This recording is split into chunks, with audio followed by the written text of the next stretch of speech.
mekanisme kerja dari obat yang sudah pernah adik-adik pelajari untuk aritmia itu agak sedikit berbeda nanti ya.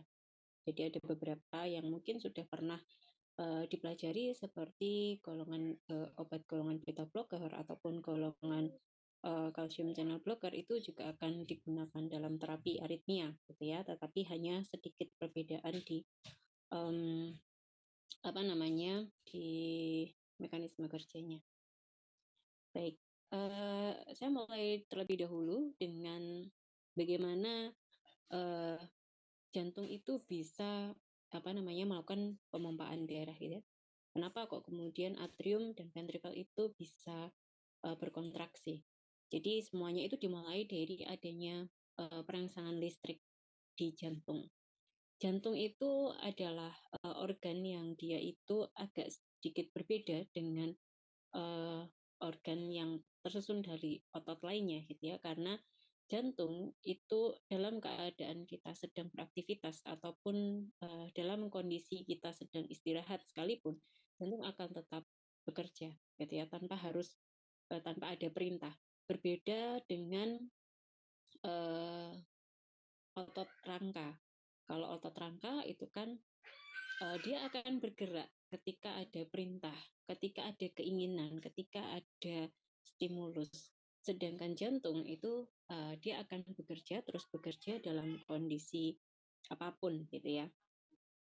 Nah, jantung kenapa kok bisa seperti itu gitu ya? Karena jantung itu dia punya sel-sel yang dia punya sifat otomatisasi. Artinya sel jantung sendiri itu ada yang bisa menghasilkan impuls listrik sendiri yang kemudian akan memberikan perintah pada sel-sel di sekitarnya untuk ikut serta untuk terstimulasi gitu ya. Nah, di sini sering disebut sebagai sel pacemaker. Sel pacemaker ini adalah sel yang dia bisa menghasilkan potensial aksi sendiri tanpa adanya rangsangan dari luar gitu ya. Nah, kalau di jantung itu secara normal rangsangan ritme jantung itu eh, dilakukan oleh pacemaker yang namanya nodus sinoatrial atau SA node gitu ya. Nah, SA node ini kenapa dia secara normal itu punya kemampuan untuk mengendalikan kontraksi jantung karena dia punya kemampuan perangsangan dan konduksi jantung yang paling cepat. Jadi dia bisa menghasilkan impuls listrik dan jumlah impuls listrik yang dihasilkan per menitnya itu paling tinggi dibandingkan dengan sel pacemaker yang lain. Jadi kalau kita lihat bahwa nodus SA itu punya kecepatan perangsangan dan juga konduksi listrik itu antara 60 sampai 100 kali per menitnya. Makanya kenapa kemudian denyut jantung orang normal itu berada pada rentang 60 sampai 100 kali per menit. Kemudian ada sistem perangsangan lain yang memiliki kecepatan di bawahnya nodus SA, yaitu nodus AV atau AV node gitu ya, di mana kecepatan perangsangan dan konduksinya itu mencapai 40 sampai 60 kali per menitnya. Jadi kalau misalkan ada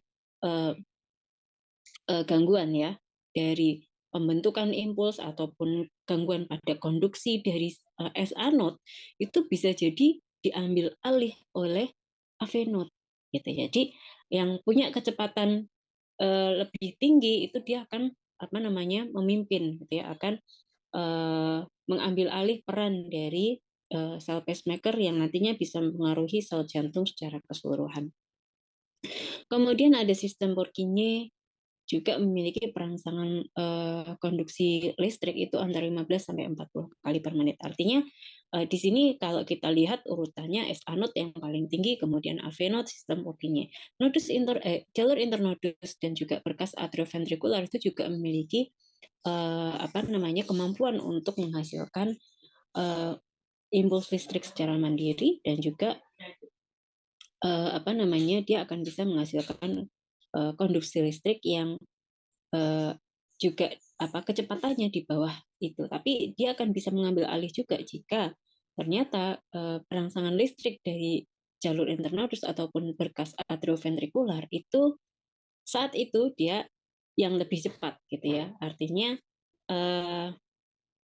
sel jantung itu tidak mungkin berhenti berdetak karena tidak ada impuls listrik gitu ya. Nah, karena semua memiliki sel pacemaker tadi itu akan menghasilkan impuls listrik sendiri yang kalau misalkan ada gangguan dengan yang satunya, yang satu akan ambil alih. Seperti itu. Jadi kita lihat dulu. Jadi kenapa nanti kemudian jantung itu yang kontraksi atrium dulu baru ventricle, itu kaitannya dengan konduksi. Jadi konduksi listrik itu dari mana ke mana dulu gitu ya. Nanti akan kita pelajari.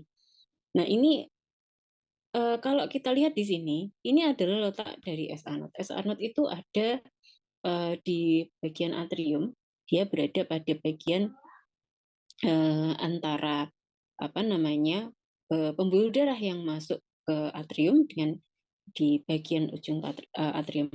Nah, dari sini nanti impuls listrik yang dihasilkan oleh nodus SA atau S anode itu akan dikonduksikan, akan diteruskan ke seluruh bagian atrium, baru setelah itu akan diteruskan ke seluruh bagian ventricle. Nah, karena konduksinya atau listriknya itu berasal dari atrium, kemudian diteruskan ke ventricle, maka atrium akan berkontraksi terlebih dahulu dibandingkan dengan ventricle. Tujuannya adalah ketika atrium tadi berkontraksi akan terjadi pengisian darah dari atrium ke ventricle. Nah, setelah selesai mengisi, gantian ventricle melakukan kontraksi yang tujuannya adalah untuk memompa darah dari jantung ke seluruh tubuh. Gitu ya. Jadi perangsangan ritme jantung ini meskipun dia itu bisa menghasilkan sendiri, tetapi untuk kecepatannya itu tetap diatur oleh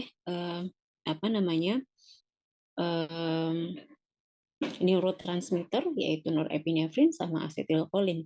Jadi untuk asetilkolin sama norepinefrin ini hanya mengatur dari kecepatan gitu ya, ritmenya.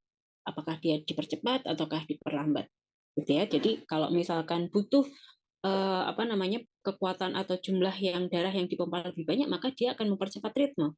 Tapi kalau tekanannya terlalu besar misalkan ya, itu biasanya dia akan menurunkan ritme seperti itu. Jadi kalau kemarin adik-adik pernah di minggu pertama sudah belajar tentang hipertensi, itu pasti akan berhubungan. Jadi asetilkolin norepinefrin ini berkaitan dengan kerja dari saraf simpatik. Nah, mungkin adik-adik masih ingat dengan baroreseptor refleks gitu ya. Jadi kalau misalkan volume darah yang masuk ke jantung berkurang, pasti akan terjadi aktivasi baroreseptor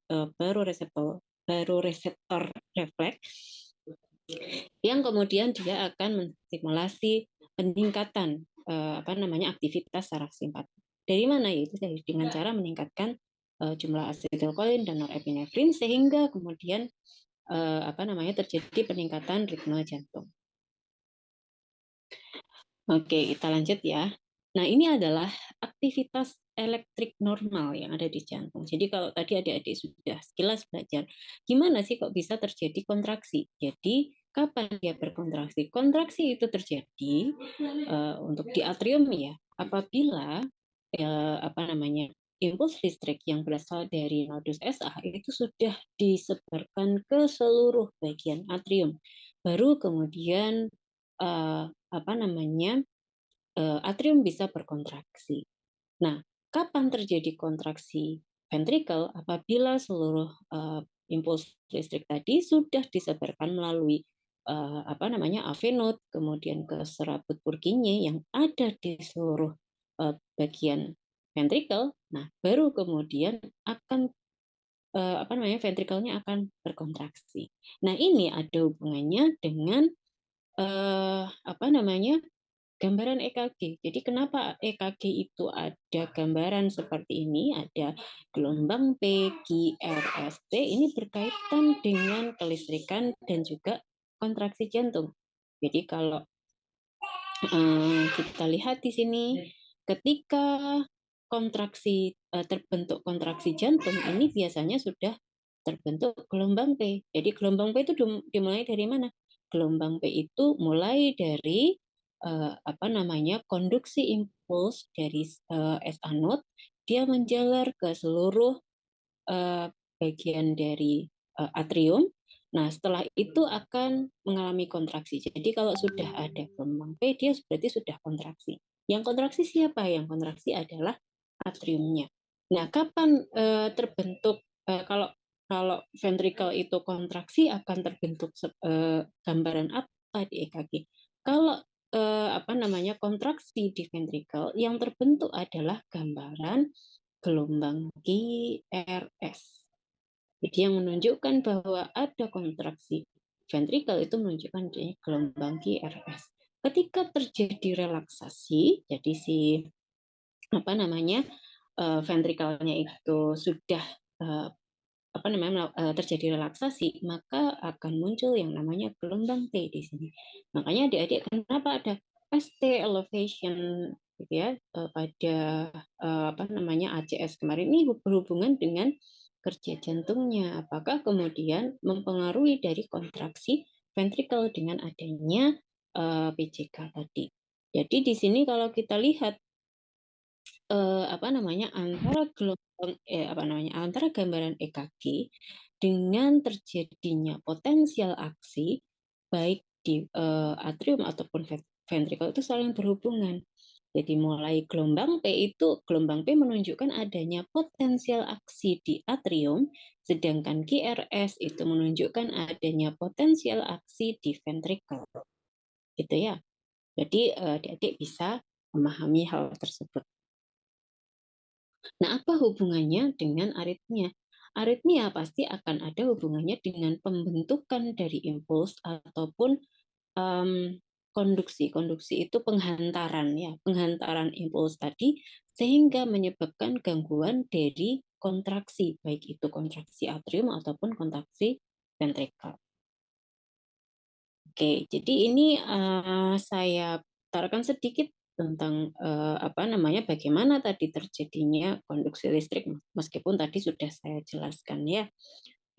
Silakan bisa dilihat dan didengarkan terlebih dahulu. Paling enggak meskipun tidak memahami bahasa, mungkin agak kesulitan memahami bahasa Inggris kalau secara langsung ya, tapi paling nggak dari gambarannya adik-adik paham, oh begini caranya apa namanya terjadinya kontraksi di jantung gitu ya, atau pembentukan impuls di jantung. Ini video ini saya ambil dari YouTube, jadi adik-adik bisa apa namanya bisa silahkan cari sendiri ya kalau misalkan nanti masih butuh. Jadi untuk slide yang adik-adik terima tidak saya sertakan gitu ya.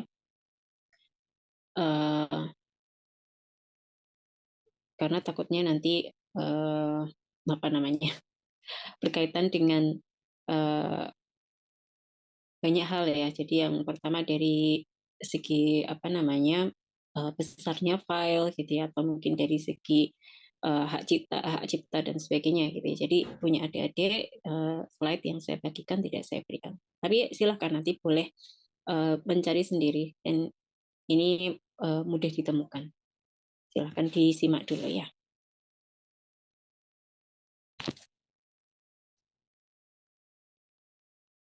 Sebentar.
Ya, ya.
Ya. Eh,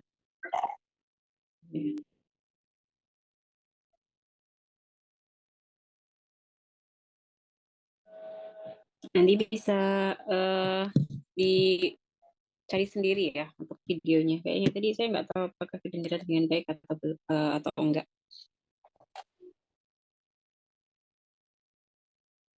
Tes tes. Suara saya sudah terdengar lagi. Sudah, Ibu. Oke. Iya. Baik. Jadi nanti silahkan adik-adik buka lagi sendiri. Sebenarnya ada 3 video yang akan saya putar. Cuman saya kurang tahu tadi terdengar dengan baik atau enggak. Saya nggak tahu. Nanti boleh ya cari sendiri lagi ya. Jadi tadi yang sudah digambarkan di potensial aksi, baik yang di atrium ataupun di ventrikel itu selalu dimulai dengan fase depolarisasi. Jadi fase 0 itu atau fase depolarisasi kalau kita lihat di sini, fase depolarisasi ya jadi ketika terjadi peningkatan apa namanya voltase listrik di jantung itu namanya terjadinya potensial aksi itu terjadinya peningkatan voltase. Di mana sebelum terjadi potensial aksi itu biasanya voltase yang ada di dalam sel itu dalam kondisi negatif, gitu ya. Dari minus 100, ini kalau yang di ventrikel ya, itu minus 100, nanti dia akan naik perlahan menjadi minus 90. Nah, antara dia minus 90 sampai dengan minus 50 itu adalah kondisi di mana dia akan bisa dibangkitkan, baik oleh dirinya sendiri ataupun ketika ada rangsangan dari luar. Gitu ya. Jadi ketika dia dalam kondisi di bawah minus 90, dia itu tidak akan bisa dipengaruhi. Jadi kalau ada impuls listrik yang datang, tapi dia itu voltasenya masih di bawah minus 90, itu dia belum bisa ngikut, ya, belum bisa, artinya belum bisa terstimulasi. Nah, jadi kalau nanti dia sudah naik minus 90, minus 80, ini sudah bisa dia ketika ada rangsangan listrik masuk, dia akan bisa ngikut, ya, ikut dari impuls listrik yang ada. Nah, di sini apa namanya, untuk potensial aksi itu selalu dimulai dengan depolarisasi. Kapan terjadi depolarisasi? Depolarisasi itu terjadi ketika natrium, nih ya, natrium dari luar sel itu banyak yang masuk ke dalam sel melalui kanal cepat.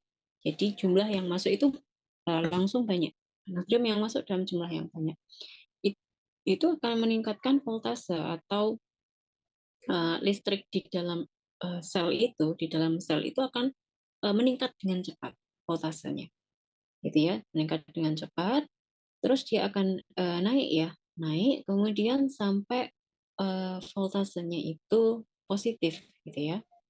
Dia akan voltasenya positif. Setelah itu, uh, setelah terjadi bangkitan depolarisasi tadi, kemudian untuk mengimbangi, nah, untuk mengimbangi jumlah natrium yang masuk, ada kalium yang akan keluar. Jadi ketika kalium keluar di sini, ini adalah proses apa namanya, awal terjadinya repolarisasi disertai dengan masuknya kalsium. Gitu ya. Jadi kalau repolarisasi awal itu si kaliumnya keluar, kalsiumnya mulai masuk, ya. Jadi ini ya, adanya eflux kalium dan masuknya kalsium itu menunjukkan mulai terjadinya repolarisasi awal. Di mana itu repolarisasi awal itu ditunjukkan pada angka 1. Setelah itu akan terjadi apa namanya, peningkatan jumlah kalsium yang masuk, gitu ya. Nah, ketika kalsium banyak masuk ke dalam sel, maka akan masuk ke fase plateau. Nah, jadi fase plateau ini di mana akan terjadi uh, apa namanya, masuknya kadar kalsium di dalam sel disertai dengan keluarnya kalium. Berarti kan jumlah kalium di dalam sel ini jumlahnya akan berkurang. Nah, nanti akan masuk terus, akan bertukar terus antara Ca dan K sampai kemudian K ini harus dikeluarkan dengan bantuan pompa. Artinya kan kadar kalium di dalam sel itu lebih sedikit daripada yang di luar. Nah, untuk mencapai kondisi resting state atau kondisi istirahat, maka kalium ini harus dipompa keluar menggunakan NAK ATPase. Dia apa namanya, adik-adik masih ingat di semester berapa ya, namanya apa namanya, NAK ATPase, dia akan bisa melawan gradien konsentrasi. Artinya dia tetap akan bisa mengeluarkan kalium yang sudah sedikit di dalam sel ini menuju ke luar sel yang jumlah kaliumnya lebih banyak dibandingkan dengan yang di dalam sel. Nah, ini adalah proses terjadinya potensial aksi. Nah, selama dia mengalami potensial aksi dari mulai fase depolarisasi sampai kemudian mengalami resting state, dia tidak akan bisa dipengaruhi oleh adanya impuls listrik yang lain. Jadi kalau misalkan satu sel itu sudah melakukan kontraksi, kemudian ada impuls listrik yang lain yang masuk, dia dalam masih kondisinya itu masih mengalami potensial aksi, maka yang terjadi dia tidak akan bisa apa namanya, distimulus, tidak bisa dirangsang oleh adanya impuls listrik yang lain tadi. Nunggu sampai kapan? Nunggu sampai dia dalam kondisi siap. Gimana itu? Ini tadi, ketika dia masuk ke resting state. Nah, resting state-nya itu kalau sudah naik antara apa namanya, voltasenya itu antara minus 90 sampai dengan minus 50, dia sudah bisa dipengaruhi oleh listrik yang lain, impuls listrik yang lain, gitu ya. Nah, ini saya lupa ini apa ya. Ini kayaknya tadi ya terkait dengan potensial aksi. Jadi nanti uh, bentar, saya gantian dulu ya. Jadi karena laptopnya ini kalau langsung pakai speakernya itu akhirnya jadinya putus-putus suaranya. Saya nggak tahu, ini mungkin perlu di apa namanya diperbaiki terkait dengan speakernya. Jadi coba saya akhirnya pakai dua device ya untuk supaya suaranya bisa bagus. Cuman saya nggak tahu apakah suaranya tadi terdengar atau enggak yang di apa ketika videonya saya putar terdengar atau enggak nih? Tidak, Ibu. Ya, tidak ya. Jadi apa namanya mungkin adik-adik bisa lihat aja terkait dengan. Jadi saya nggak tahu ini saya share eh,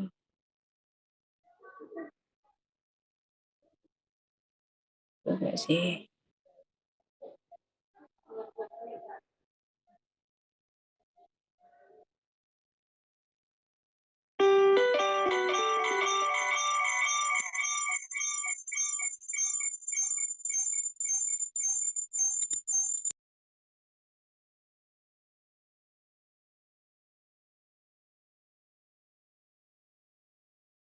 Ini coba saya putarkan yang ini ya. Semoga aja bisa. Ini proses terjadinya galaksi ya. The heart is actually a muscle that contracts, pumps blood. It consists of cells called cardiac myocytes. Active cells by electrical impulses known as ventricles. Other blood muscles actually the heart creates electrical stimulation. In fact, the heart can keep on beating when taken up the body. So can make the heart beat faster or slower, but cannot generate.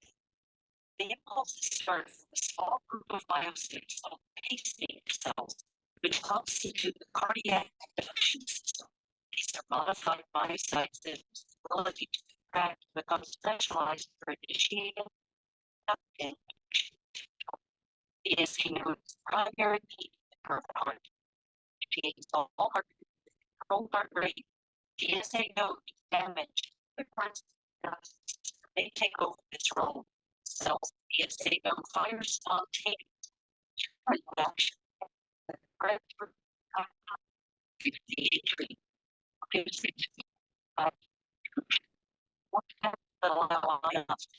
One cell to select one cell other action impulse reach the ego so that will allow each path pathway is ventricular myocytes. Generation and action are essential for all myocytes to these cells and myocytes extend different forms of action. Cells polarized, and there is electrical across the cell membrane. It rests in cell membrane voltage. Rest in membrane controls. Usually, make the cells more negative than the inside. Resting state, they are retrograde zero ions on the cell membrane. Sodium and calcium outside the cell. Calcium inside the cell. Gradients are maintained by several pumps to bring sodium out of the cell and potassium in. An extra potential is essentially reversible electrical polarity cell membrane and is produced by voltage into ion channel. Channel pathways for ions in and out of the cell designate jets are recollected by membrane voltage. They go in and out of membrane potential and close others. When membrane voltage increases and becomes less negative, cell is less polarized and is said to be depolarized. Conversely, when membrane potential becomes more negative, the cell is repolarized. For an action potential to be generated, the membrane voltage is depolarized to a critical value called threshold. The pacemaker cell is will take fire about 10 sections per minute, which is called heartbeat. resulting in an average heart rate of 80 beats per minute. So not have true resting potential. The voltage starts at about -6 millivolts, spontaneously moves upward until it reaches the threshold of -40 millivolts. Due to action of so-called body current, there's only in pacemaker cells. Channel when memory voltage becomes lower than -40 millivolts and allows slow influx of sodium. The depolarization is known as the pacemaker potential. Threshold calcium channels of calcium ions flow in the cells depolarized membrane. The rising phase, the action potential of depolarization, potassium channels open, calcium channels inactivate, potassium ions leave the cell, the voltage returns to -60 millivolts. This corresponds to the falling phase of the action potential. The original ion gradients are stored thanks to several ionic pumps, and the cycle starts over. Electrical impulses from the SA nodes spread through the conduction system into contractile myocytes. These myocytes have a different set of ion channels. In addition, their sarcoplasmic reticulum, PSR, large amount of calcium. They also contain myofibrils. Contractile cells have the same resting potential of -90 millivolts and depolarize almost stimulated, usually by a neighboring myocyte. When a cell is depolarized, it has more sodium and potassium inside the cell. These positive ions leak through the gap junctions of the adjacent cell and break voltage of the cell across the threshold -70. At threshold, fast sodium channels open, creating a rapid sodium influx should rise in voltage. Depolarizing phase, null type or slow calcium channels also open at -40 millivolts, slow but steady influx. As the action potential reaches peak, sodium channels close quickly. Voltage-gated potassium channels open, and these result in a small decrease in membrane potential, known as early repolarization phase. The calcium channels, however, remain open, and potassium influx is eventually balanced by calcium influx. This keeps the membrane potential relatively stable for about 200 milliseconds, resulting in the plateau phase. Characteristic of cardiac action potential. Calcium is crucial in coupling electrical excitation with physical muscle contraction. The influx of calcium from the extracellular fluid, however, is not enough to induce contraction. Instead, it introduces much greater calcium release in a process known as calcium-induced calcium release. Then, contraction by the same sliding filament that described from skeletal level. Contractions start about halfway through the plateau phase, the last phase. As calcium channels slowly close, calcium influx predominates, and membrane voltage returns to its resting value. The exactly transported out of the cell, also back to the SR. So potassium helps in restores the ionic balance off the membrane. Plateau phase, cardiac muscle stays contracted long. In heart chambers, the absolute refractory period is also much longer, 250 milliseconds compared to 1 millisecond in skeletal. Long refractory period is to make sure that it's relaxed or it can respond to a new stimulus and is essential in preventing inflammation and tetanus, which would stop heart beating. Thank you for watching. Please feel free to suggest a topic by leaving a comment below. Oke, jadi itu ya bagaimana terjadinya potensial aksi apa namanya adanya perpindahan dari apa namanya ion tadi natrium, kalium, kalsium seperti itu ya. Jadi yang terjadi, jadi kalau misalkan potensial aksi di pacemaker itu sedikit berbeda dengan potensial aksi yang terjadi di apa namanya sel non automatisasi tadi. Jadi kontraksi di pacemakernya, sanutnya sendiri dengan di atrium atau ventricle itu agak sedikit berbeda. Tadi gambarannya juga berbeda Kanal yang berperan itu juga agak sedikit berbeda, tetapi di situ memang perpindahan antara ion natrium, kemudian kalium, kalsium itu mirip gitu ya. Baik, saya masuk dulu ke definisi aritmia. Ya. Jadi aritmia itu adalah suatu kondisi di mana ada gangguan dari pembentukan impuls itu sendiri, ataupun gangguan pada saat menghantarkan impuls yang sudah terbentuk, atau gangguan pada saat produksinya. Apa yang terjadi kalau terjadi gangguan pembentukan atau konstruksinya yang terhambat? Itu yang pertama kan bisa menyebabkan kontraksi dari jantung tadi akan mengalami gangguan. Baik itu bisa mempercepat ataupun bisa melambat, ataupun denyut jantungnya menjadi tidak beraturan atau irregular. Jadi aritmia itu skupnya atau lingkupnya sangat banyak, sangat luas gitu ya.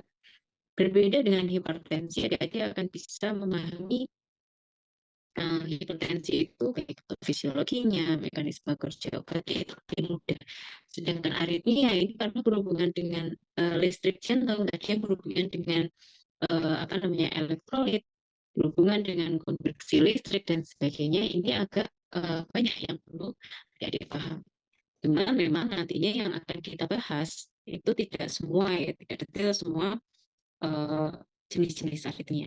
Jadi sebenarnya aritmia itu denyut jantungnya tadi bermasalah karena dari proses kelistrikan jantungnya yang terganggu.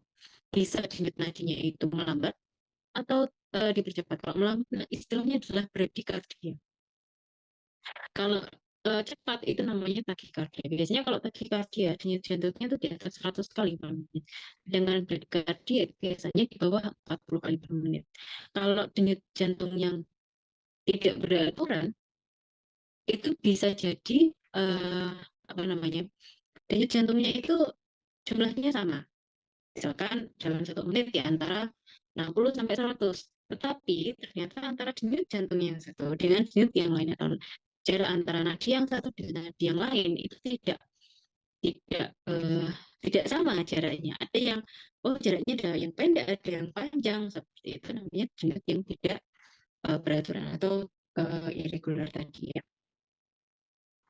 Kemudian penyebab aritmia apa? Jadi penyebab aritmia itu yang pertama adalah tadi dari pembentukan. Nah, pembentukan ini bisa dari mana? Bisa dari ini, adanya automatisasi yang abnormal. Jadi kalau yang normal tadi kan dari S-anode ya. Jadi S-anode itu pacemaker normal yang dia akan menentukan bukan impuls di jantung tadi. Nah, kalau ada suatu kondisi di mana ada sel pacemaker lain yang menghasilkan automatisasi yang lebih cepat dibandingkan S-anode, maka dia akan bisa mengambil alih peran dari S-anode. Nah, sering disebut sebagai ectopic focus. Jadi ectopic focus itu bisa jadi yang tadinya memang sel jantungnya itu dia kan yang non otomatisasi, dia akan bisa menghasilkan otomatisasi karena suatu hal, gitu ya. Nah, biasanya karena apa? Karena eh,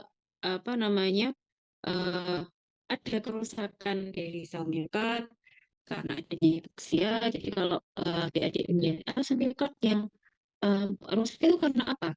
Yang pertama yang paling gampang yaitu yang sudah adik-adik pelajari di minggu kemarin ya, terkait dengan adanya penyakit jantung koroner, kematian sel jantung karena adanya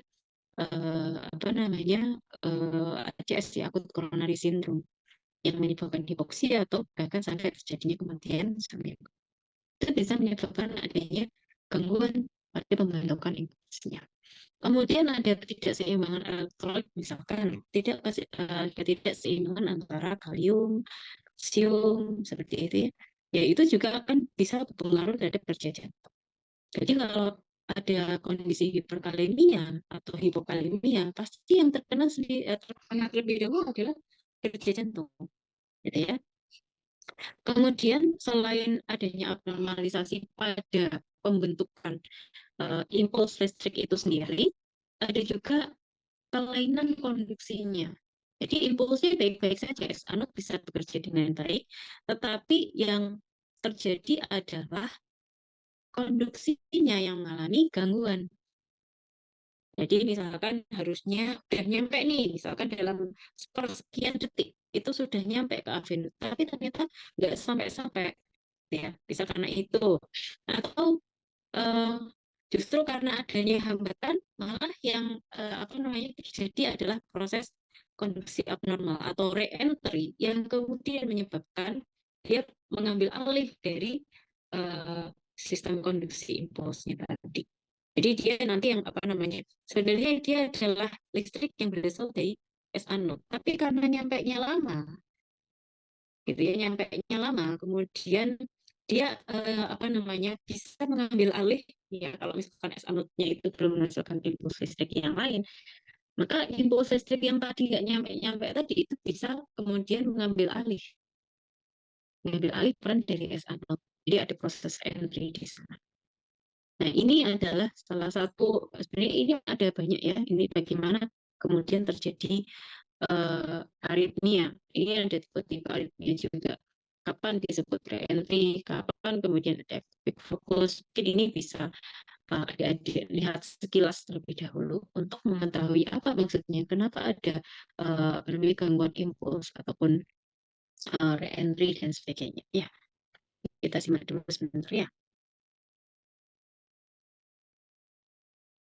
Reactor advance can be classified by storage.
with time.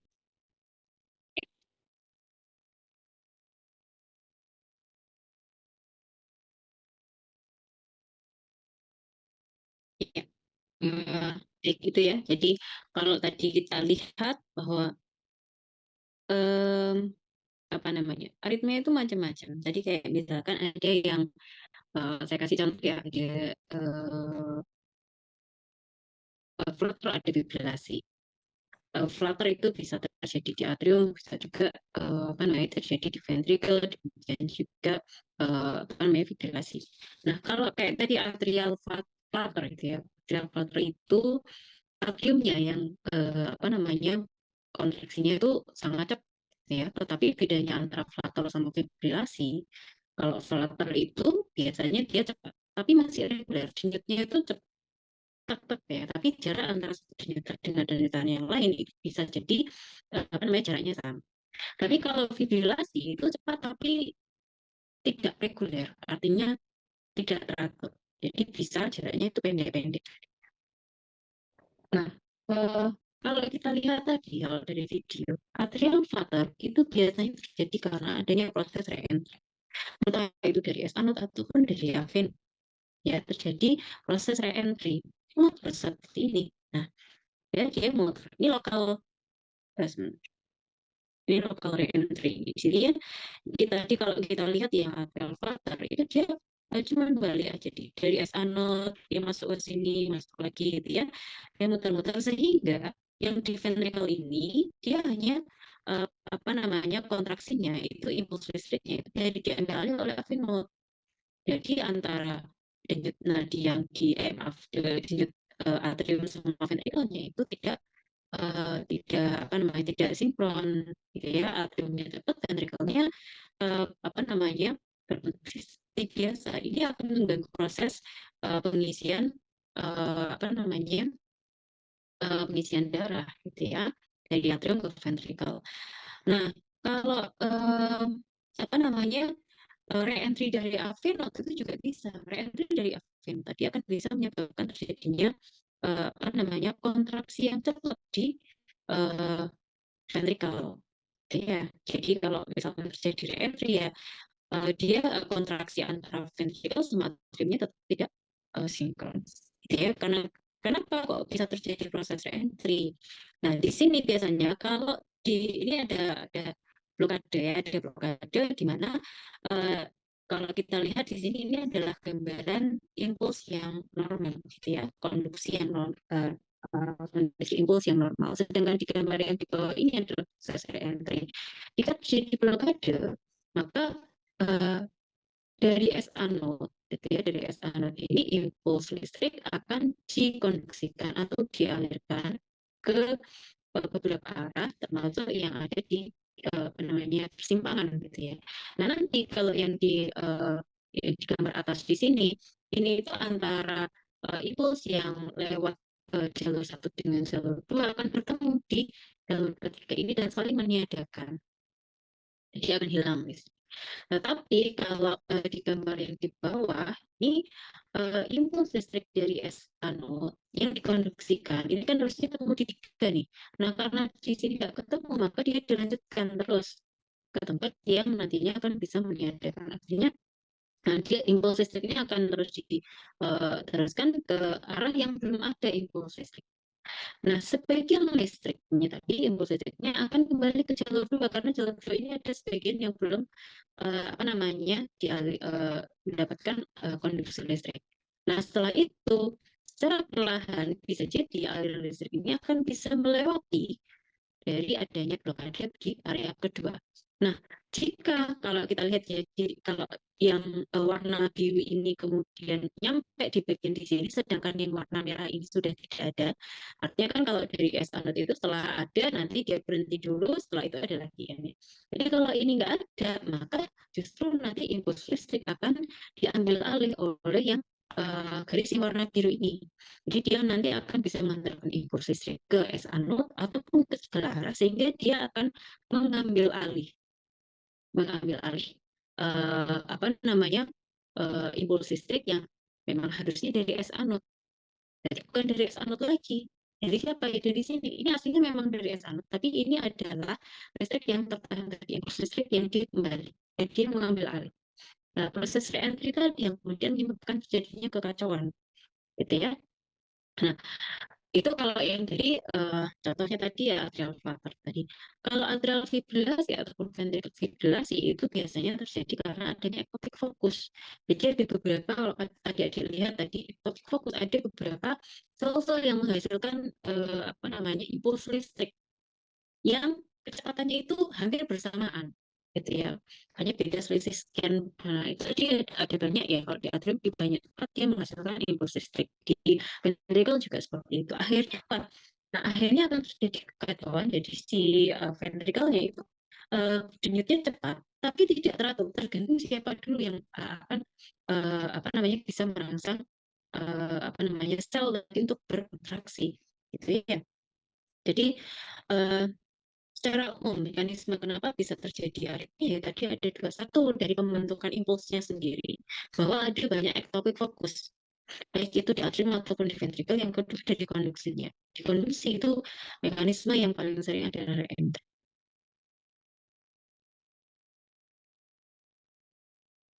Kemudian ini adalah tipe aritmia. Jadi kalau tadi ada SVT itu supraventricular aritmia gitu ya. Jadi aritmia yang dia itu berasal dari atrium ya atau atrioventricular. Jadi ada sinus tachycardia, sinus bradycardia, kemudian ada paroxysmal supraventricular, ada atrial flutter dan atrial fibrilasi. Jadi bedanya tadi sudah saya jelaskan ya, kalau hanya sinus tachycardia, ada sinus bradycardia, berarti ya kecepatan atau ritme dari S anode-nya itu kalau tachycardia dia lebih cepat dibandingkan ya, lebih apa namanya di atas 100 kali per menit itu kalau sinus tachycardia. Ini masih ritmenya masih sesuai antara atrium dan ventricle-nya itu masih apa namanya kontraksinya masih sesuai gitu ya. Kalau sinus bradycardia ya hanya melambat saja. Kalau flutter ya tadi atriumnya itu berkontraksi lebih cepat daripada ventricle-nya. Kalau flutter itu masih reguler, kalau spirasi itu sudah tidak reguler ya. Jadi kalau apa namanya kecepatannya udah nggak sama. Kemudian ada aritmia ventricular. Kalau aritmia ini berasal dari ventricle.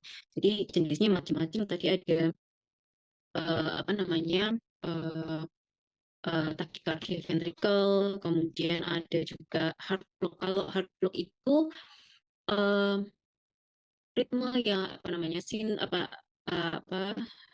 impuls yang dari SA node itu tidak bisa nyampe ke AV node. Jadi si ventrikelnya itu nggak bisa berkontraksi. Gitu ya. Jadi ada blokade apa namanya penyampaian impuls tadi. Kemudian ada juga fibrilasi ventrikel. Tadi adik-adik juga sudah lihat videonya adanya topik fokus di beberapa daerah di ventrikel. Nah, apa yang akan kita pelajari? Kita nggak akan belajar tipe aritmia satu-satu, karena tidak semua kasus ini terjadi. Jadi kita nanti akan belajar pengobatan secara umum. Kemudian juga ada tipe mungkin yang paling sering terjadi adalah atrial fibrilasi. Itu yang paling sering apa namanya nanti kalau dapat kasus gitu ya. Meskipun sebenarnya aritmia itu tidak akan diujikan di UKOMNAS. Tapi kenapa kita ajarkan untuk materi ini? Karena aritmia ini juga materi yang paling banyak adik-adik hadapi ketika nanti adik-adik PKPA. Kayaknya meskipun tidak masuk ke UKOMNAS, kenapa kok tidak masuk ke UKOMNAS? Karena materi aritmia berat. Beberapa materi yang berat itu tidak masuk ke UKOMNAS seperti aritmia, kemudian gagal jantung itu tidak masuk ke UKOMNAS.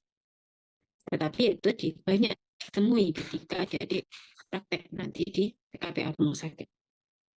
Gitu ya. Nah, etiologi terjadinya aritmia itu macam-macam ya. Paling banyak adalah idiopatik atau tidak diketahui kenapa bisa terjadi aritmia.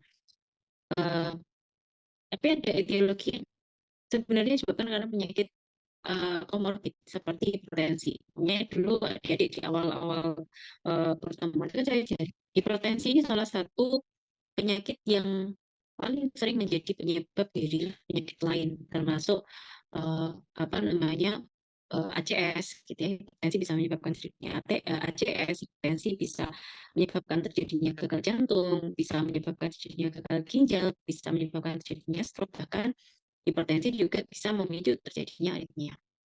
Kemudian ketidakseimbangan elektrolit. Jadi ada pasien-pasien yang rentan mengalami keseimbangan elektrolit itu juga akan berisiko mengalami aritmia. Jadi aritmia itu bahkan bisa terjadi pada orang sehat.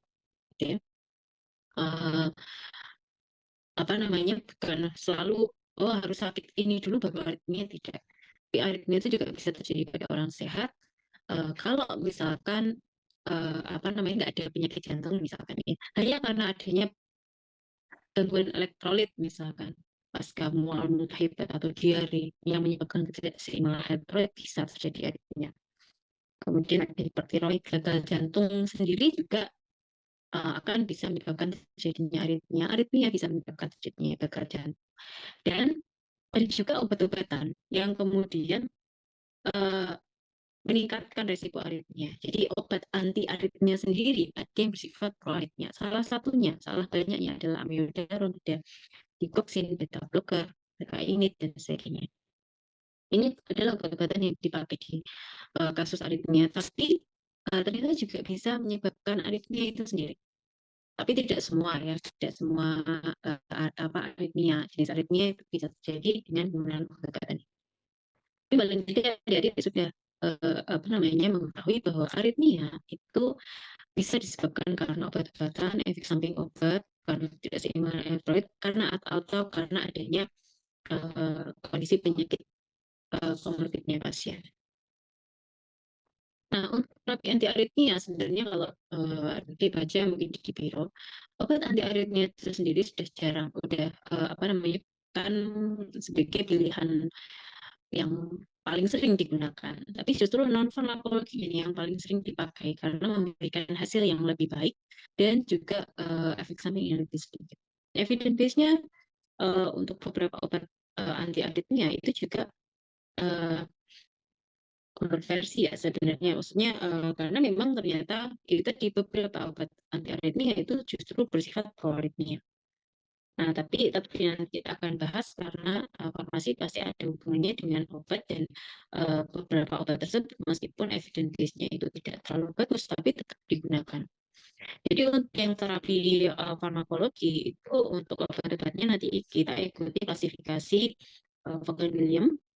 Kemudian non farmakologinya ini ada beberapa yang biasanya yang paling sering adalah dilakukan pemasangan defibrilator. Jadi kalau apa namanya kita pasang alat pacemaker ya, pacemaker buatan yang dimasukkan apa namanya diimplantasikan ke apa namanya daerah sekitar jantung untuk menghasilkan impuls listrik yang normal, yang dia akan bisa menggantikan Kemudian ablasi. Kalau ablasi itu biasanya dipakai kalau terjadi banyak ectopic fokus. Jadi ablasi itu biasanya dengan cara apa ya membuat sayatan.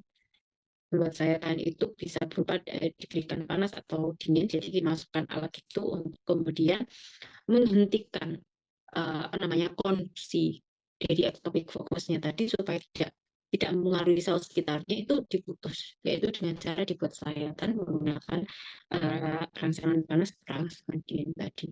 Dan ya, sudah mudah tentunya ya.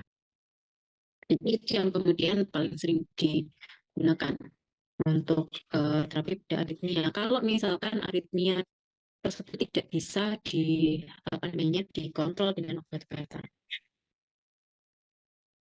Untuk terapi farmakologinya tadi sesuai dengan klasifikasi Vogt William tadi ada 5 sebenarnya. Nah, yang kelima ini akan tidak kita bahas karena memang jarang dipakai. Jadi obat-obat yang kita pakai mulai dari grup 1 sampai dengan grup 4 yang nantinya bekerjanya terkait dengan memengaruhi dari apa namanya terjadinya repolarisasi, memperpanjang waktu potensial aksi dan sebagainya. Jadi ada 4 yang bisa dipelajari. Grup 1 itu dia akan menghambat pada kanal natriumnya. Kemudian 2 itu dia obat yang termasuk beta blocker gitu ya. Jadi menghambat kepada ritme dari kerja jantung itu sendiri. Kemudian kalau grup 3 itu lebih menghambat pada kanal kaliumnya gitu ya. Kemudian yang grup 4 dia menghambat pada kanal kalsium. Jadi kalau tadi kita lihat di bagaimana terjadinya potensial aksi, dia melibatkan 3 apa namanya elektrolit ini ya. Jadi ada natrium, ada kalium dan juga kalsium.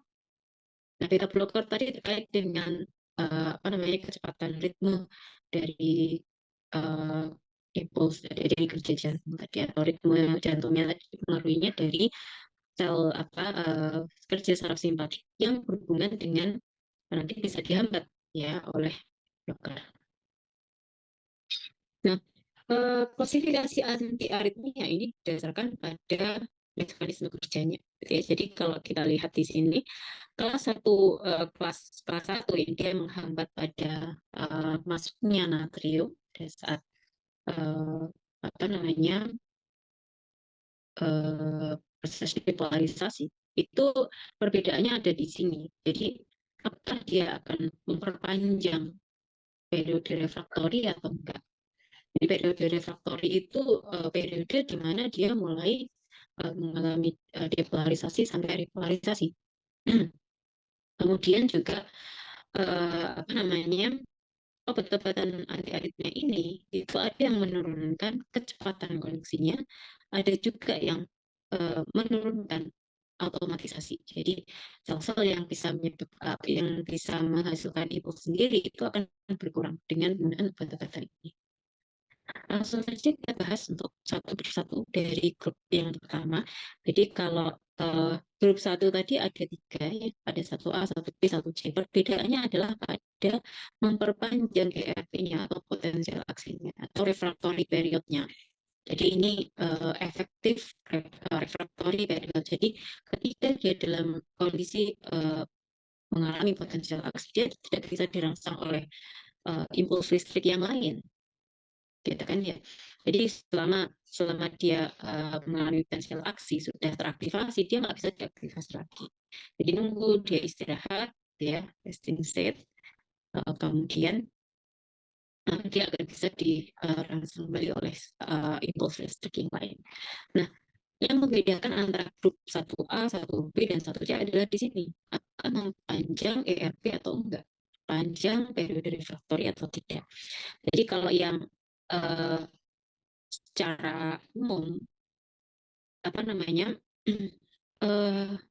fase depolarisasinya ini akan berbeda antara yang menggunakan obat dengan yang tidak. Jadi kalau kita lihat, karena mekanisme kerja dari grup 1 itu adalah menghambat kanal natrium di sini ya, menghambat kanal natrium, maka yang terjadi adalah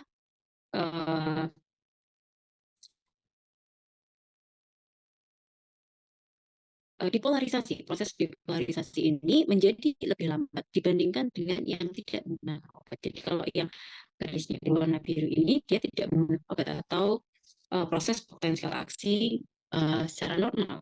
Nah, karena dia dihambat, dia akan tetap bisa mengalami depolarisasi.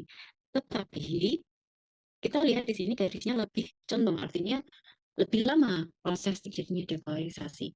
Kenapa lebih lama? Nah, karena tujuannya adalah untuk supaya tidak kontraksinya itu menjadi lebih lambat, ya. Nah, kemudian yang membedakan antara grup 1A, 1B, dan 1C adalah pada proses repolarisasinya, di mana yang satu itu akan lebih cepat, yang satunya akan lebih lambat, yang satunya itu sama, gitu ya. Jadi perbedaannya di situ. Grup yang 1A itu dia akan memperpanjang waktu repolarisasi. Jadi ini kapan terjadi kontraksi itu pada saat fase repolarisasi. Jadi pada saat sudah mulai turun itu kan terjadi kontraksi, ya, kontraksi atrium atau kontraksi ventrikal. Nah, di situ ketika kontraksinya itu lebih lama, itu diharapkan proses pengisian darah ataupun proses pemompaan darah itu menjadi lebih optimal. Nah, tetapi semakin panjang proses repolarisasi itu juga akan memberikan efek samping. Gitu ya, efek sampingnya nanti akan terjadi pembalikan di sini kalau dilihat nanti akan terjadi pembalikan di sini yang disebut sebagai torsades de Pointes, nanti tulisannya gitu ya, torsades de Pointes. Jadi itu salah satu efek samping pada obat-obatan yang memperpanjang ERP, ya. Nah, jadi perbedaan antara grup 1A, 1B, 1C di situ. Untuk di sini ya sama, efektivitas penghambatan dari natriumnya sama. Nah, apa saja obat yang termasuk grup 1A itu ada prokainamid, ada benidin, ada disopiramid. Kemudian yang grup 1B itu ada lidocain, mexiletin. Kalau kita lihat obat-obat ini sebenarnya untuk golongan obat secara struktur kimia itu tidak sama. Tapi yang di sini yang diambil adalah efektivitasnya dia dalam menghambat kanal natrium seperti itu. Dan juga apakah dia memperpanjang RP-nya atau enggak. Ya, jadi ada prokainamid sama lidocain ini juga berbeda, ya. Mexiletin, prokainamid ini semua golongan obat yang berbeda. Kemudian kalau yang 1C contohnya apa? Jadi golongan 1C ini dia tidak merubah, jadi sama aja RP-nya. Dia ada yang berubah, ada yang enggak ya. Jadi untuk grup 1C contohnya adalah frekainid. Jadi frekainid juga sering dipakai. Jadi salah satu efek dari frekainid adalah dia bersifat proaritmia juga. Jadi ada beberapa obat yang memang punya efek samping proaritmia. Nah, di sini kalau kita lihat untuk grup 1A itu sendiri itu bisa digunakan baik untuk aritmia ventrikular ataupun aritmia supraventrikular. Jadi kalau tadi secara penggolongan itu kan saya golongkan menjadi dua, bukan saya, tapi sebenarnya kalau dulu itu ada tiga, ada aritmia junctional. Cuman kalau ada juga yang membaginya menjadi dua. Jadi saya ikut membagi menjadi dua. Jadi bisa dibagi menjadi bisa dipakai untuk aritmia ventrikular sama aritmia supraventrikular. Jadi kayak atrial fibrilasi bisa, kemudian ventrikular fibrilasi juga bisa. Itu bisa menggunakan obat-obatan golongan 1A. Kemudian untuk golongan 1B, kayak lidocaine dan sebagainya, dia ini biasanya digunakan untuk menghilangkan blokade satu arah. Jadi kalau prosesnya tadi reentry, ya misalkan fibrilasi tadi, itu bisa dipakai. Jadi eh, lidocaine, selatin bisa digunakan pada kasus-kasus kayak fibrilasi, maaf, flutter ya, atrial flutter, karena hubungan dengan reentry tadi ya. Kalau yang fibrilasi itu kan berasal dari adanya beberapa. Tapi kalau flutter, atrial flutter, ventricular flutter itu biasanya disebabkan karena adanya blokade satu arah. Jadi bisa dipakai sebenarnya untuk aritmia ventrikular ataupun supraventrikular.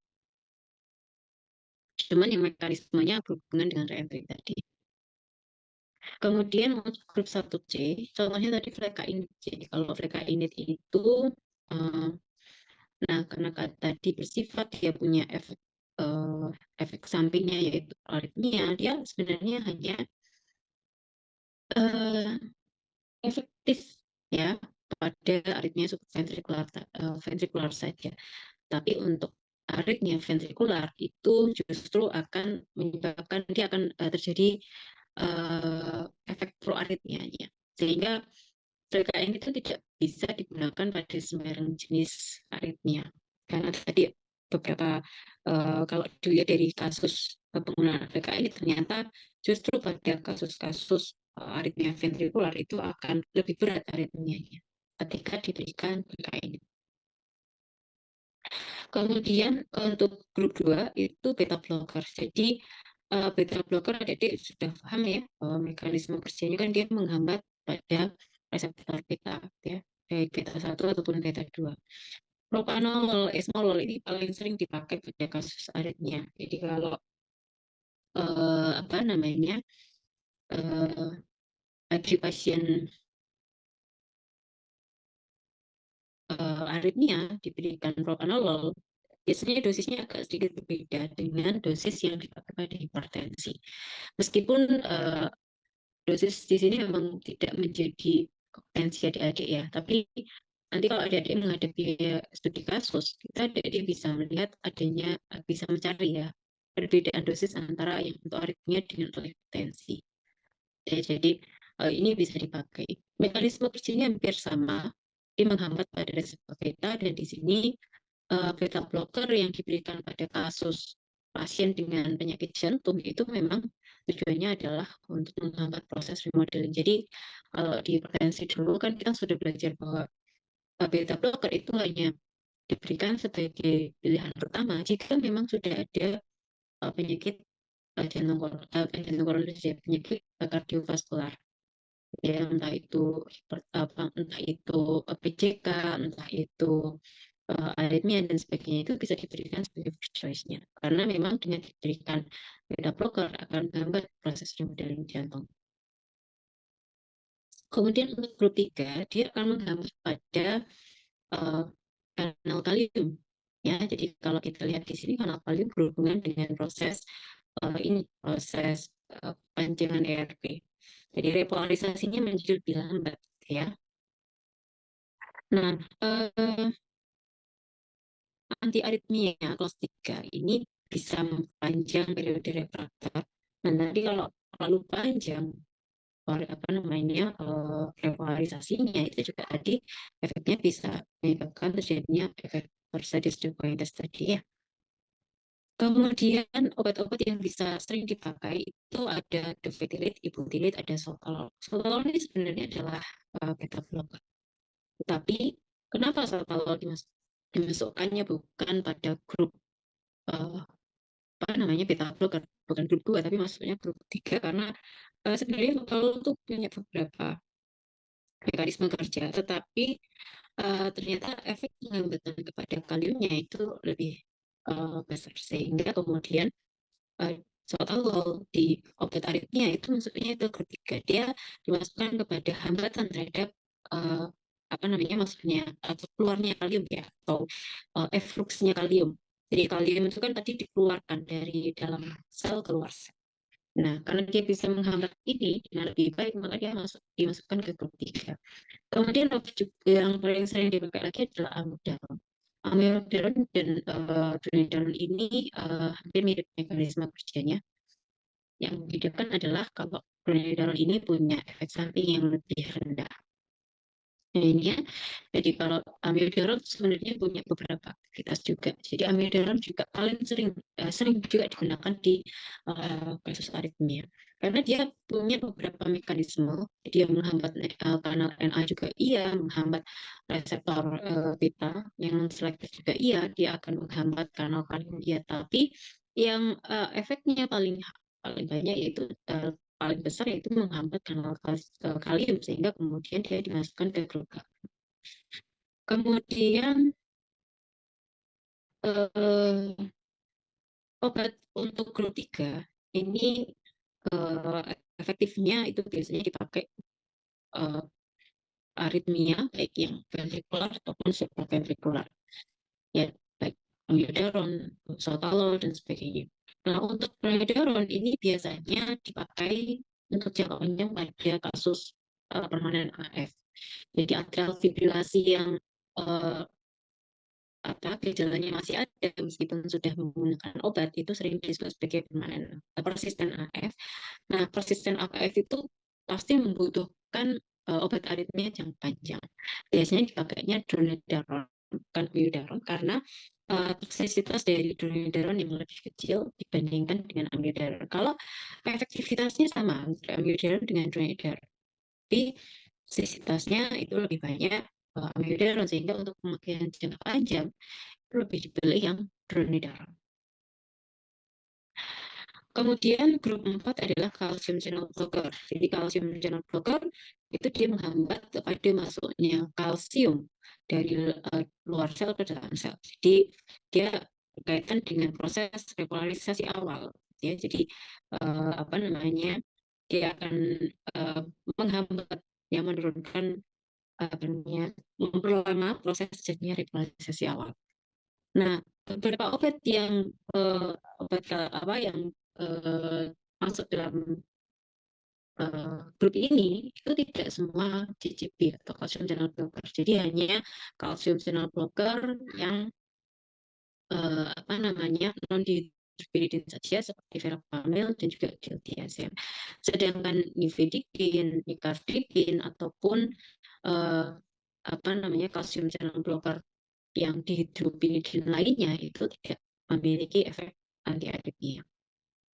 Kemudian untuk beberapa efek samping dari obat-obatan aritmia yang bisa adik-adik pelajari. Jadi ini adalah salah satu tensi yang harus adik-adik hafalkan. Harus adik ketahui beberapa efek samping dari obat-obatan anti aritmia.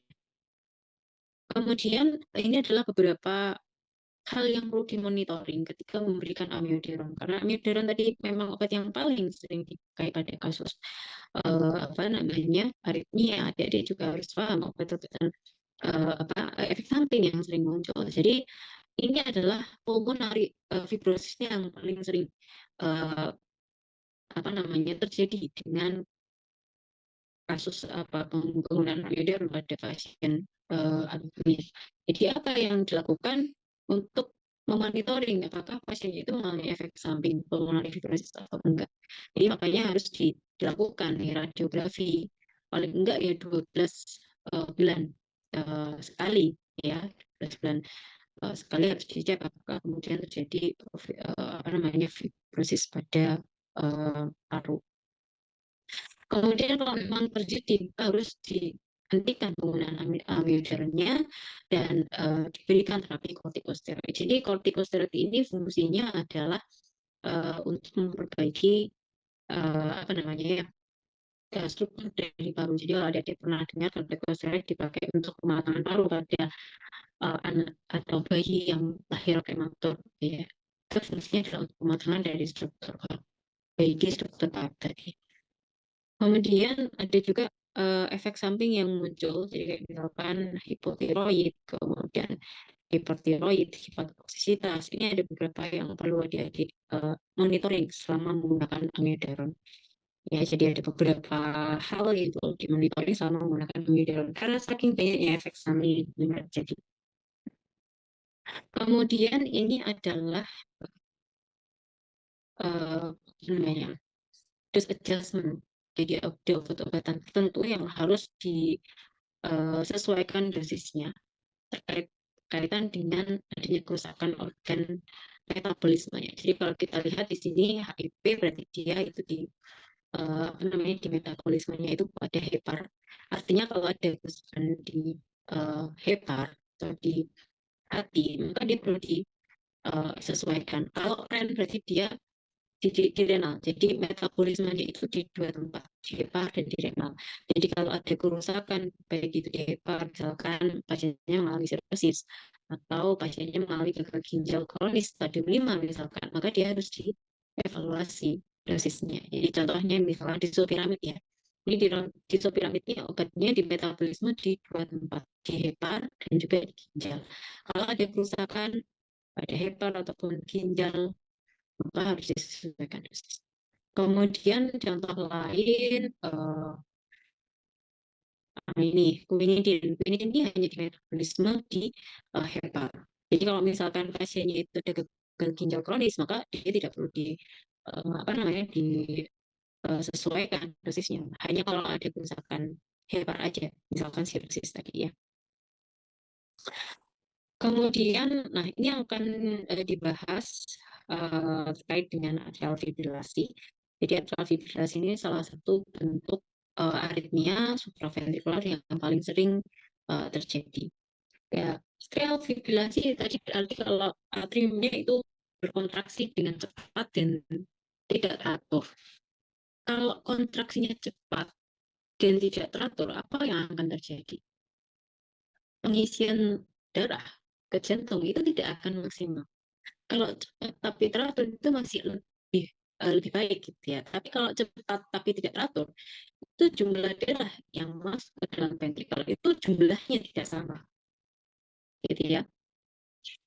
Nah, karena itu akan mengganggu pengisian ventrikel, maka ketika ventrikelnya itu baik-baik saja, kontraksinya masih bagus gitu ya, ventrikelnya, maka yang terjadi adalah jumlah darah yang dipompa melalui ventrikel itu juga akan tidak teratur. Kadang sedikit, kadang banyak.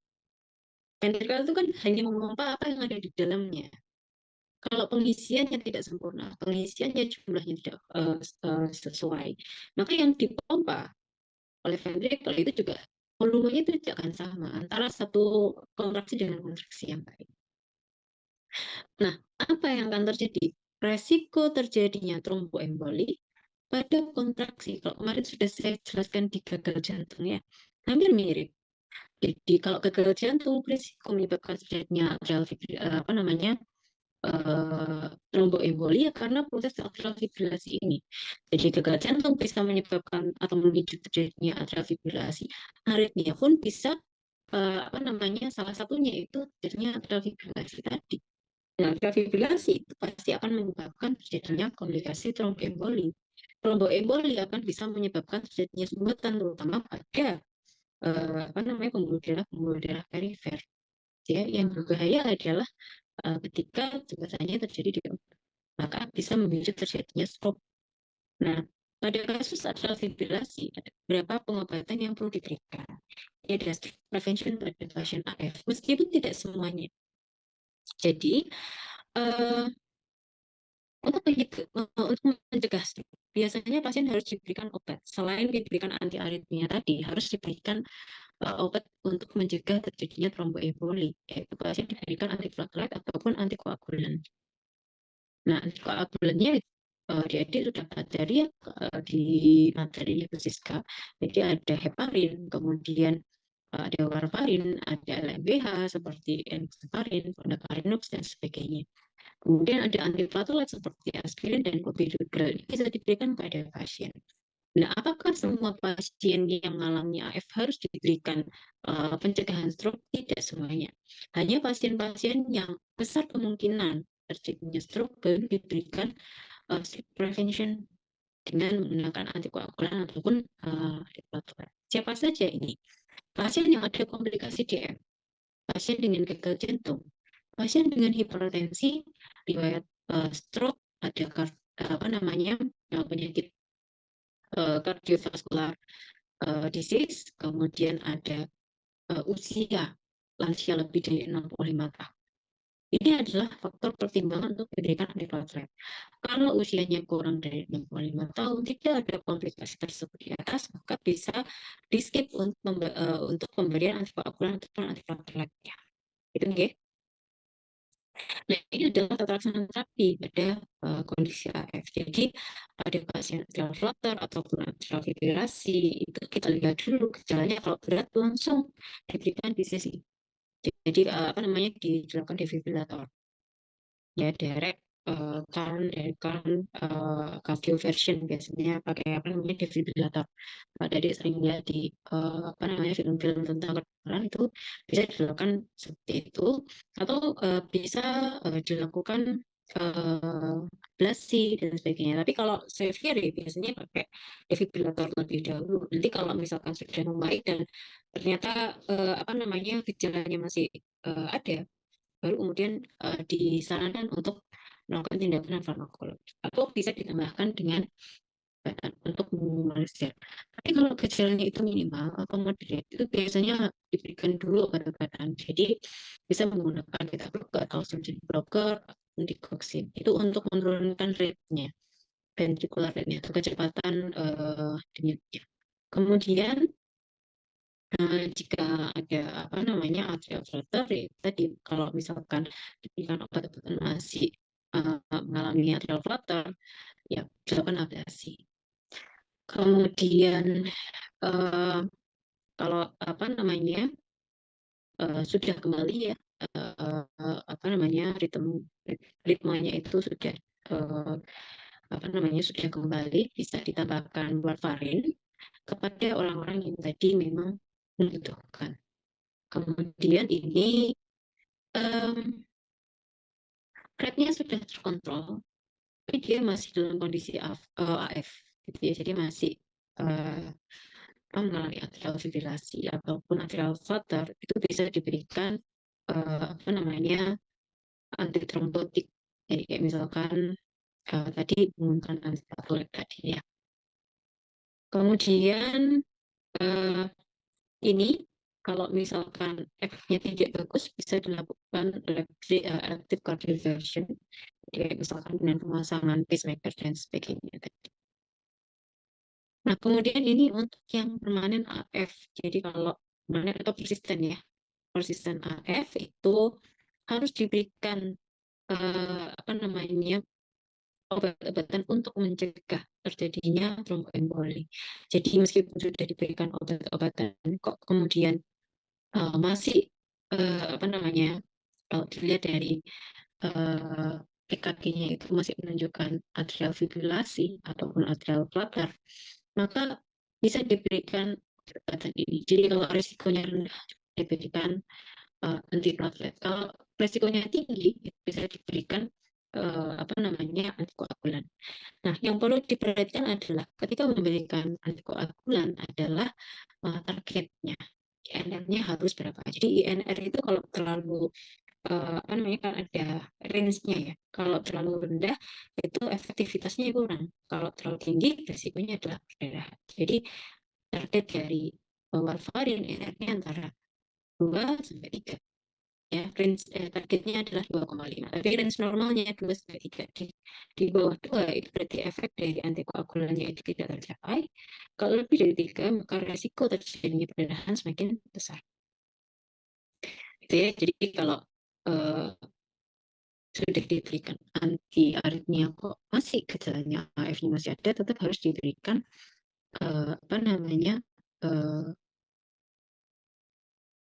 obat untuk mencegah terjadinya stroke.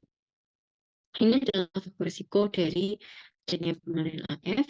Nah, ini Bahkan adik-adik bisa pelajari usia, kemudian ada hipertensi, diabetes, dan sebagainya. Sama kayak tadi, ini faktor terbesar, ya, faktor yang meningkatkan risiko terjadinya atrial fibrillasi. Ini adalah pilihan obatnya, ini terakhir ya. Ini adalah pilihan anti aritmia yang bisa dipakai pada pasien dengan persisten AF. Jadi kalau tidak ada gangguan pada struktur jantungnya, jadi struktur jantungnya sebenarnya normal, tidak pernah mengalami apa namanya ACS dan sebagainya. Maka sebenarnya pilihan terapinya itu bisa pakai flecainid, bisa pakai sotalol, bisa pakai propafenol. Jadi ini silakan adik-adik apa namanya hafalkan gitu ya, pilihan pertama dan second line-nya pada kondisi permanen AF. Kalau misalkan ada gagal jantung, first line-nya amiodaron. Kalau ada coronary artery disease, pilihan pertama adalah sotalol dan sebagainya. Kalau hipertensi apa? Jadi masing-masing terapi tersebut itu punya benefit sendiri ketika ada atau tidak ada penyakit komorbid lain, gitu ya. Jadi silakan adik-adik pelajari untuk beberapa bahan-bahan penggunaan anti aritmia untuk persisten AF terutama ya. Baik, mungkin itu saja yang bisa saya jelaskan pada malam hari ini. Jika ada pertanyaan, silakan saya berikan untuk tanya jawab, gitu ya. Kalau tidak ada, ya mungkin saya bisa apa namanya berikan sedikit pengumuman bahwa untuk ujian nanti untuk OTS itu akan ada 2 jenis soal, yang satu adalah pilihan ganda dan juga ada IC. Jadi kenapa harus ada IC? Saya merasa bahwa ketika diberikan pilihan ganda saja, itu tidak bisa membangun proses apa namanya menjawab secara kritis. Jadi kalau selama beberapa tahun yang saya lalui, adik-adik semua ujiannya menggunakan pilihan ganda melalui MMP, proses menjawab, proses berpikir kritis ketika adik-adik itu di PPL itu kayak kurang gitu ya. Meskipun nanti memang ujian UKAMNAS itu menggunakan pilihan ganda, tapi adik-adik masih menjalani PKPA, di mana butuh kemampuan untuk berpikir kritis di sana. Jadi nanti adik-adik ujiannya ada 2 jenis soal, ada pilihan ganda dan ada isi yang nantinya akan dikerjakan paper piece ya, atau tidak melalui MMP. Gitu ya. Oke, karena waktunya sudah malam, Mohon maaf apakah Ibu, iya, monggo. izin bertanya untuk soalnya Bu Siska ini berarti juga paper based dan ganda sama Iya, jadi untuk UTS, karena kan dosennya banyak, karena saya sama Bu Siska ya, itu semua paper based. Saya sudah konsulkan ke Bu Siska, jadi tidak ada perbedaan di metode apakah paper based ataukah non paper based. Cuman kalau kata Bu Siska begini, kalau misalkan ternyata hasil dari UTS ini adik-adik misalkan masih buruk, kayaknya masih nanti akan ada perbaikan atau ada, saya lupa kemarin bilangnya ada perbaikan di UAS, karena kan Bu Siska nanti ada UAS juga gitu ya, di apa namanya materi penyakit apa PPOK asma ya. Jadi kan nanti jadi satu dengan itu. Kalau nggak salah, kemungkinan besar itu akan ada perbaikan atau gimana jika ternyata hasil dari khusus katok ya ini. Kalau hasilnya memang kurang baik gitu ya. Tapi harapannya bukan oh adik-adik oh gampang no enggak gitu ya. Tapi saya memberikan gambaran gitu. Karena Fusiska kemarin hasilnya seperti itu. Tapi semuanya paper based juga. Gitu Mbak. baik. Terima kasih.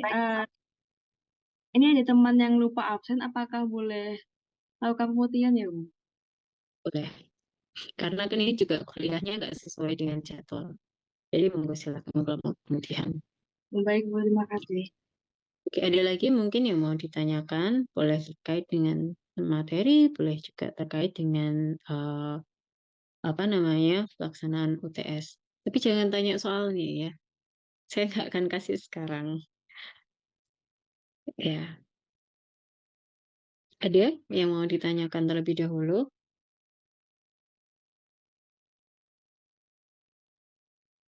Sepertinya cukup, Ibu. Kalau tidak mungkin bisa ya, sepertinya cukup. Kalau tidak kita akhiri ya untuk, kuliah pada malam hari ini. Semoga bisa diterima dengan baik, dan bisa difahami.